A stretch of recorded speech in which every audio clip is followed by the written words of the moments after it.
pour le groupe de l'Union centriste. Merci Monsieur le Président, Mesdames, Messieurs les ministres, mes chers collègues. Des communes partout en France, dans le Jura, chez ma collègue Sylvie Vermeillet, mais ailleurs, se voient aujourd'hui notifier par la Poste le non-renouvellement de leur convention d'agence postale communale.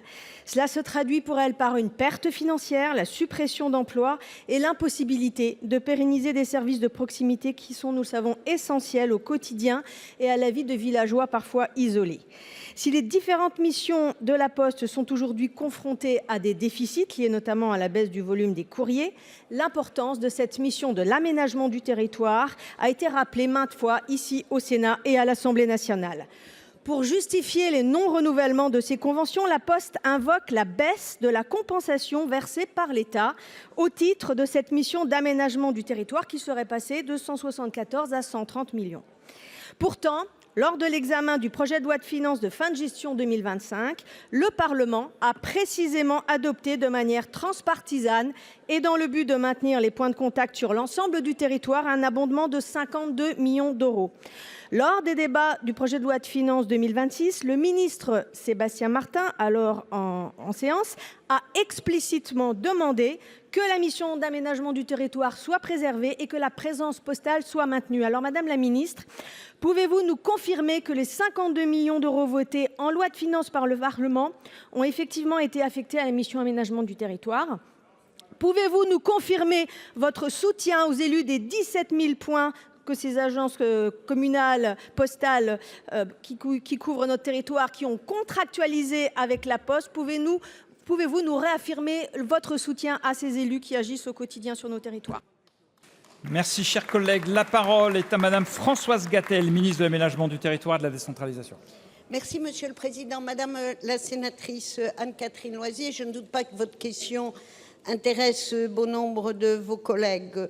Nous savons, vous l'avez rappelé, la contrainte budgétaire de 2026 est réelle et forte. Je rappelle que le budget de fin de gestion 2025 a permis une enveloppe de 52 millions d'euros. Toutefois, vous avez raison, on a aujourd'hui une sorte d'impasse ou de tension sur la contribution au contrat de présence postale. Et les faits sont là, il faut le rappeler, vous l'avez dit, il y a 17 000 points de contact avec un taux d'accessibilité qui est supérieur à 97%. Donc on est au-delà des objectifs qu'on s'était fixés et du seuil fixé par la loi. Les résultats ne se maintiennent pas seuls, vous l'avez rappelé, ils reposent sur un cadre contractuel mais qui est tripartite, Madame la sénatrice.